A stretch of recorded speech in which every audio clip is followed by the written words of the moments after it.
Hajiya Sara waya maganan Umar Hashim. Ko ya mutu?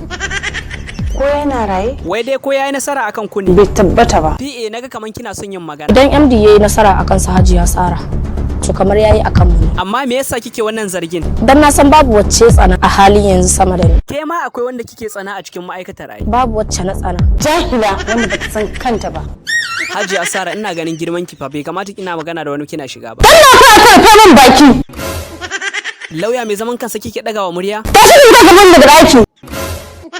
To tsaya mu sasanta. Me yasa nasara ta mun tutsu? Rashin gaskiya ki ce ta janyo mana. Ta leko ta koma kenan?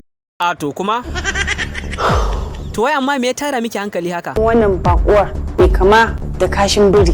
To menene kuma na tutiya da abin da ya kasance cewa ba naki ba? Bako ashe kina kusa. To kuma bayan ni akwai wani ɗa namiji. Amma mai girma Matawalle bai taba sanar da ni haka ba. Ayya kila mantawa yayi. To Sara ita ma bata faɗa miki ba. Ni ma ban sani ba. Karga kike munafuka. Gatanki da matsayinki a gunsa tun a yau sun ragu.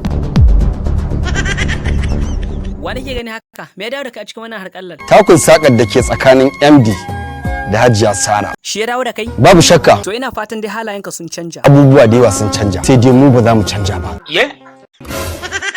Baka canja ba kenan. Za mu daura ne daga inda muka tsaya.